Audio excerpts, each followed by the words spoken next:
तुझे माझा मित्वाचा 7 फेब्रुवारीचा फ्रेश असा रिव्ह्यू तुम्ही माझ्या आवाजामध्ये ऐकत आहात. सुरुवातीला आपण पाहतोय की मेघना नम्रताला म्हणत असते की नम्रता तू ना खरंच खूप मोठ्या मनाची आहेस ग, असं मेघना म्हणत असते. आणि पुढे म्हणते की आणि मी सुद्धा दुसरं कोणाला दुखवून माझा संसार नसते ग करू शकले. आता मेघनाला खरं तर या सगळ्या गोष्टीचं वाईट वाटत असतं, पण सगळ्यात जास्त नम्रताला वाईट वाटत असतं. आता सगळेजण ही नम्रता आणि मेघना जे काही बोलतात तर ते सगळं ऐकत असतात. मेघना म्हणते की बाबा मला हा साखरपुडा करायचा नाही आहे असं म्हणल्यानंतर सगळे पाहतच राहतात ना. आणि बघा आता आपण पुढे पाहतोय की मेघनाचे बाबा जे आहेत तर ते म्हणतात की मुलाच्या मनामध्ये काय चालू आहे हे एकदाही तुम्ही जाणून घेण्याचा प्रयत्न नाही केलात असं वल्लरीला म्हणतात. आता सगळेजण वल्लरीकडे बघतात. वल्लरी गप्प असते, वल्लरी काहीच बोलत नाही, कारण आता सगळ्यांना समजले ना की नक्की आकाशच्या मनात काय आहे ते. आता याच्यानंतर आपण पाहतोय की ही मेघना जी आहे ना तर ती आकाशकडे जाते आणि म्हणते की आकाश मला अजिबात वाईट वाटलं नाही, उलट आपला साखरपुडा हे व्हायच्या अगोदर हे सगळं झालं ना तर ते बरंच झालं, म्हणून तुमच्या दोघांचं मला एंगेजमेंट करून देता येणार आहे. आता असं म्हणल्यानंतर आपण पाहतोय की मेघनाच्या आईवडिलांना सुद्धा हा तिचा निर्णय आवडतो. आता मेघना नम्रताकडे येते आणि तिला तिचा हात धरून आकाशच्या जवळ स्टेजवरती घेऊन जाते. मेघना आता नम्रताला आकाशच्या अगदी जवळ नेऊन उभा करते आणि स्वतः हात पुढं करते, कारण तिच्या हातामध्ये ती अंगठी असते ना जी आकाशने तिला घालण्यासाठी घेतलेली असते ती. अशी अंगठी मेघना स्वतःहून नम्रताच्या हातामध्ये देते. आता नम्रता सुद्धा ती अंगठी अगदी हसत हसत घेते. आणि आता आपण मानणार आहोत की या दोघांचा होणार आहे एंगेजमेंट. प्रेक्षकांना तुम्हाला जर का मी दिलेला रिव्ह्यू आवडत असेल ना तर प्लीज चॅनलला सबस्क्राईब करा. चॅनल मॉनिटाईज होण्यासाठी तुमच्या सपोर्टची खूप गरज आहे. आता इकडे अंगठी घेताना नम्रताला जर पहिल्यांदा वाईट वाटत असतं, त्यानंतर ती आकाशकडे पाहते. आकाशसुद्धा तिला मानेने सपोर्ट देतो की हो म्हणून. आणि आता नम्रता ती अंगठी घेते. पहिल्यांदा अर्णवकडे पाहते नम्रता. अर्णवसुद्धा तिला हसत इशारा करतो की घे ती अंगठी आणि घाल आकाशला म्हणून. आता ईश्वरीसुद्धा आता दारातच उभी असते. इतक्या वेळ झालं तर ईश्वरीसुद्धा आत येते आणि तिला मानेने इशारा करते की घे म्हणून. आता हा सगळा सीन पाहिल्यानंतर नम्रता ती अंगठी घेते ना, तिला खरं तर मेघनाचं सुद्धा खूप कौतुक वाटत असतं. आकाश या सगळ्यांकडे पाहत असतो आणि आकाश तर पहिल्यांदा म्हणतो की मॉम, वल्लरीकडे बघून म्हणतो आकाश, आणि म्हणतो की मॉम प्लीज, म्हणजे त्याला वाटत असतं की वल्लरीने या साखरपुड्यासाठी तयार व्हावं म्हणून. पण आता मामा बघा म्हणतात की वल्लरी हो दे आता ह्या सगळा साखरपुडा. आता वल्लरी तर काहीच बोलत नाही, फक्त घाण तोंड करून उभी असते. इकडे मामांना वाटत असते की वा हा साखरपुडा म्हणून. आता आपण पाहतोय की आकाशचा जीव अडकलेला असतो त्याच्या आईमध्ये, पण वल्लरी काहीच बोलत नाही.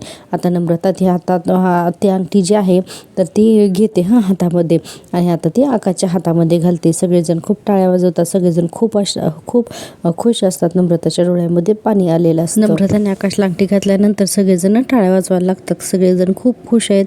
प्रत्येकाची चेहरे इथं आपल्याला दाखवलेले आहेत. आता आपण पाहतो की नम्रताने अंगठी घातल्यानंतर आकाशने सुद्धा नम्रताला अंगठी घातलेली आहे. सगळेजण पुन्हा एकदा टाळ्या वाजवतात. आणि ही मेघना जी आहे ना तर ती मेघना नम्रताला म्हणत असते की मेघना म्हणते Akash, Namrata all the best for your future. आता नम्रतासुद्धा तिला अगदी प्रेमाने थँक्यू म्हणते.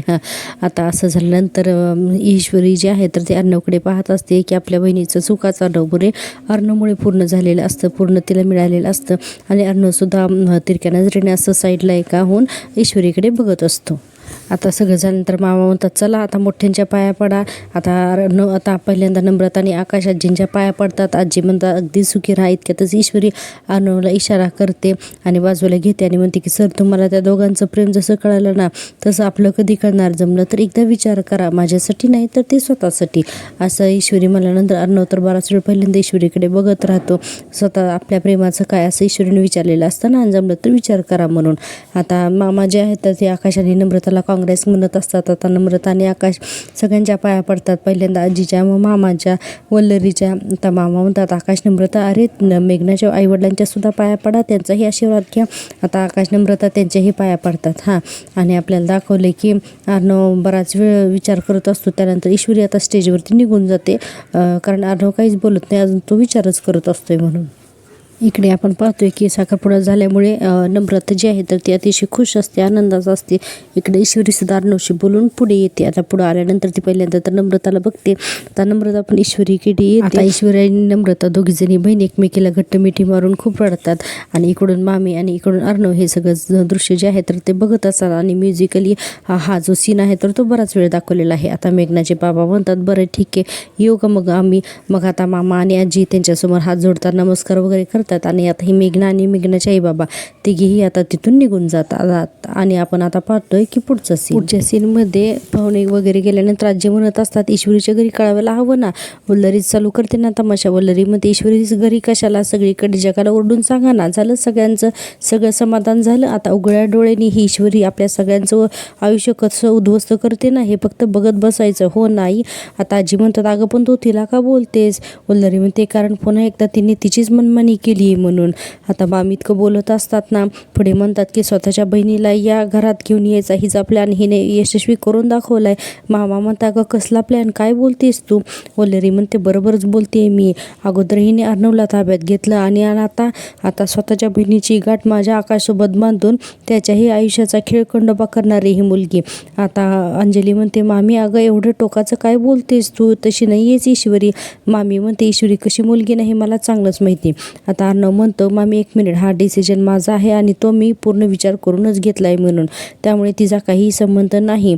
वल्लरी म्हणते अरे अर्णव अगदी तोला मुलाचं स्थळ आणलं तरी मी आकाशसाठी, पण कसं आहे ना की तुझ्या बायकोने तुझा ब्रेन वॉश केलाय आणि नंतर तुला हाताशी धरून तिच्या बहिणीला या घरामध्ये घुसवलंय तिने, असं वल्लरी म्हणत असतात. हे वल्लरीचं बोलणं घरात कोणालाच आवडत नसतं पण सगळेजण गप्प असतात कारण वल्लरी तमाशाच करत असते. तसं वल्लरी म्हणते आता या दोघी जणी बहिणी सगळ्यांच्या डोक्यावरती मिऱ्या वाटतील ना तेव्हा सगळ्यांची जाग येईल. अर्णव म्हणतो 1 मिनिट, कुणीही माझा ब्रेन वॉश केलेला नाहीये प्लीज, असं म्हणून आता अर्णव ओरडतो ना एकदम. आता सगळेजण गप्पच बसतात. आता अर्णव म्हणतो आणि आकाशचं नम्रतावरती प्रेम आहे ती का नाही दिसत तुला. वल्लरी म्हणते हो हो माझ्या मुलाचं भलं कशात आहे हे मी सोडून सगळ्यांनाच दिसतंय हो ना. मामा म्हणतात वल्लरी हे आता अति होतंय हा. वल्लरी मामाला म्हणते अरे वा इतकं अगदी दातखिळी बसल्यासारखं गप्प बसलं होतात, आता बरं माझ्यावरती गुरगुर करताय.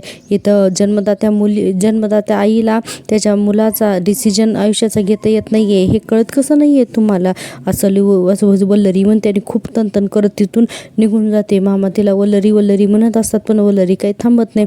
अखेर मामा तिच्या मागे निघून जातात. आता मामा गेल्यानंतर आजी म्हणतात की अंजू तू नको त्रास करून घेऊ या सगळ्या गोष्टीचा, जावई बापू तुम्ही तिला घेऊन जावा बरं, असं म्हणल्यानंतर राजेश आता चल अंजली म्हणून अंजलीला सुद्धा रूममध्ये घेऊन आता लगेचच पाठोपाठ आजी सुद्धा कशी समजूत घालायची वल्लरीची कठीण आहे बाबा असं म्हणून आजी पण आतमध्ये निघून जातात. आता इकडे फक्त हॉलमध्ये आकाश, नम्रता, अर्णव आणि ईश्वरी हे चौघेच असतात. आकाश म्हणतो नम्रता माझ्या मॉमच्या बोलण्याचं नको वाईट वाटून घेऊ तू, मी समजवेन तिला, असं म्हणल्यानंतर ईश्वरी म्हणते नमोताई ज्यावेळेस त्यांना कळेल ना की तुमच्या दोघांचं एकमेकांवरती खरंच खूप प्रेम आहे तेव्हा त्या शांत होतील असं वाटतंय मला असं आता ईश्वरी समजवण्याचा प्रयत्न करते नम्रताला. आता आपण पाहतोय की नम्रता जी आहे तर ती अर्णवकडे येते आणि म्हणते की जिजू, आणि म्हणत असते की जिजू खरंच खूप थँक्स तुमचे, आणि पुढे म्हणते की तुमच्यामुळे आज हे सगळं शक्य झालं म्हणून. आता अर्णव म्हणतो की नाही मला थँक्स म्हणू नकोस, तुला थँक्स म्हणायचं असेल तर तुझ्या बहिणीला तू थँक्स म्हण म्हणून. आता ईश्वरी बघतच राहते ना अर्णवकडे आणि पुन्हा म्हणतो की आणि हे सगळं वाटून घेण्याची काही गरज नाही आहे, सगळं काही नीट होईल तू काळजी करू नकोस. म्हणजे मामीने जो काही तमाशा केला ना त्याबद्दल अर्णव बोलत असतो. आपण आता पुढे पाहतोय की अर्णव लगेचच म्हणतो की एक्सक्यूज मी मला एक फोन करायचा आहे म्हणून अर्णव आता मोबाईल घेतो आणि आता बाहेर निघून जातो. आता नम्रता ईश्वरीला म्हणत असते की ईशू खरंच सॉरी अगं मी ना तुझ्याबद्दल खरंच खूप वाईट विचार केला, नको नको ते विचार करत होते की मी तुझ्याबद्दल, तुला फॉर्मॅलिटी वाटेल पण खरंच तुझी खूप उपकार आहेत ग आमच्यावरती. ईश्वरी म्हणते ताई अगं काय बोलतेस तू. नम्रता म्हणते तुला कितीही थँक्स म्हणलं तर ईश्वरी म्हणते अगं नकोच मग थँक्स म्हणू, कळलं का, थँक्स म्हणण्याची गरजच नाही. बरं ते सगळं जाऊ देत, मला ना असं रुका सुका थँक्स थोडी चलेगा. आणि पुढे म्हणते की मला मस्त आईस्क्रीम पार्टी हवी आहे आईस्क्रीम असं जोरात ईश्वरी म्हणते. तर नम्रता म्हणते की पक्का म्हणून आकाशसुद्धा खूप खुश असतो. इतक्याच आता अर्णव बाहेर येतो. आता आकाश लगेचच अर्णवला मिठी मारतो आणि मग थँक्स दादा असं काहीतरी म्हणत असतो. आता असं म्हटल्यानंतर पहिल्यांदा तर आकाश थँक्यू म्हणतो, थँक्यू सो मच दादा. आता अर्णव म्हणतो की कमान आकाश त्यात काय थँक्यू. आता आकाश म्हणतो की नाही दादा मॉमला कसं समजवायचं नाही खरंच मला कळत नव्हतं रे, पण तू घडवून आणलंच हे सगळं, असं आकाश म्हणतो. आणि पुढं म्हणतो की आणि मी हे आयुष्यभर कधीच विसरणार नाही म्हणून, असं अर्णवला आकाश म्हणतो. आता अर्णव म्हणतो की तुला खरं सांगू का मम्मीला कसं समजवायचं ना तर हे मला सुद्धा माहीत नव्हतं रे, कळतच नव्हतं, पण झालं ना सगळं काही ठीक, जाऊ दे ठीक आहे. आणि म्हणतो की बट एनिवे यू डोंट वरी आणि म्हणतो की आणि नुसती आईस्क्रीम पार्टी नाही चालणार तर 5 स्टार पार्टी पण आपण करूया ऑलराईट. असं म्हणल्यानंतर आता सगळेजण खुश होतात, म्हणजे आकाश, नम्रता, अर्णव आणि ईश्वरी. आता इतक्यातच अर्णवला पुन्हा एकदा एक फोन येतो. आता फोन आल्यानंतर अर्णव फोन उचलतो आणि म्हणतो ठीक आहे आलोच मी बाहेर म्हणून. आता इथे घराच्या बाहेर पोलीस आलेले असतात म्हणून अर्णव आता बाहेर जातो. आता अर्णव बाहेर गेल्यानंतर हे तिघेजण एकमेकाशी बोलत असतात. नम्रता म्हणते इशू अगं पण आपण हे सगळं घरी कसं सांगायचं. तर ईश्वरी थोडा विचार करते आणि म्हणते बघू आपण, करू आपण काहीतरी, नको काळजी करूस तू, असं ईश्वरी म्हणून वेळ मारून नेते. आता बघा पुढे ईश्वरी म्हणते की पण आज मी ना खरंच खूप खूप खूप खुश आहे म्हणून या दोघीजणी बहिणी पुन्हा एकदा मिठी मारतात. आता बाहेर पोलीस आलेले असतात. पोलीस म्हणतात की तुमच्या मिसेस सुखरूप आहेत ना, ते बरं झालं, पण आम्हाला ना एक डेड बॉडी सापडलेली आहे आणि त्याच्याच तपास करण्यासाठी आम्ही इथं आलेलो आहोत म्हणून. अर्णव म्हणते की कोणाची डेड बॉडी. पोलीस सांगत असतात की आम्ही इन्व्हेस्टिगेशनसाठी आलो आहे. अर्णव म्हणतो कुणाची डेड बॉडी. तर पोलीस म्हणतात की डेड बॉडी इतकी डिकम्पोज झालेली आहे की तिचं आयडेंटिफिकेशन करणं खरंच खूप अवघड आहे. अर्णव म्हणतो ओके, पण तुम्हाला माझ्याकडून काय माहिती, काय हेल्प हवी आहे म्हणून. आता पोलीस जे आहे तर ते एक सांगतात की इथे डेड बॉडी मध्ये ना एक आय कार्ड आम्हाला सापडलेलं आहे इथं. हो, नाव आणि फोटो व्यवस्थित दिसत नाही आहे, पण हे आय कार्ड जे आहे तर ते तुमच्याच कंपनीचं आहे. आता पोलीस ते आय कार्ड दाखवतात आणि अर्णवला म्हणतात की मला तुम्हाला एक विचारायचं होतं की बाई कोण होती आणि तुमच्या ऑफिसमध्ये ती कोणत्या डिपार्टमेंटमध्ये काम करत होती, मला त्याच्या डिटेल्स मिळू शकतील का. अर्णव म्हणतो की सर तुम्ही काम करता का, तुम्ही या आय कार्डचा फोटो वगैरे मला पाठवा, मी सगळी इन्फॉर्मेशन तुम्हाला लवकरात लवकर देण्याचा प्रयत्न करतो. आता पोलीस त्या कॉन्स्टेबलला सांगतात की लवकरात लवकर या सरांना हा फोटो पाठव म्हणून. तो कॉन्स्टेबलसुद्धा फोटो पाठवतो अर्णवला.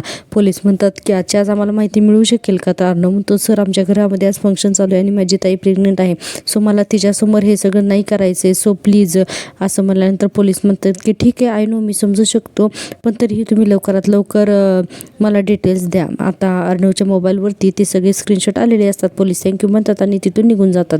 आता अर्णव पहिल्यांदा तर बराच वेळ त्या फोटोकडे बघतो आणि डायरेक्ट आता शिर्केंना फोन लावतो. शिर्के म्हणत असतात हां बोला सर. अर्णव म्हणतो शिर्के आज एक काम होतं आणि हे खूप अर्जंट आहे, आणि म्हणतो की मी आय कार्डचा फोटो पाठवला आहे, त्याच्यावरचे डिटेल्स दिसत नाही आहेत, पण कोणतरी मुलगी आहे आणि ती आपली एम्प्लॉई होती. आणि शिर्के म्हणतात बरं. तर अर्णव म्हणतो डिटेल्स शोधून काढा आणि ती मुलगी कोण आहे शोधून काढा आणि मला कळा. शिर्के इट्स पोलीस केस आणि वेळ नाही आपल्याकडे. शिर्के म्हणतात काय पोलीस केस. अर्णव म्हणतो हो. शिर्के म्हणतात ठीक आहे सर, मी तुम्हाला लवकरच कळवतो. आता अर्णव फोन ठेवतो आणि आता शिर्के कामाला लागतात. शिर्केंना सुद्धा तो फोटो पाठवण्यात येतो अर्णवकडून. इकडे सुप्रियाकडे ईश्वरी आणि नम्रता दोघीजणी आलेले असतात आणि साखरपुडा झाला हे सगळं सांगत असतात.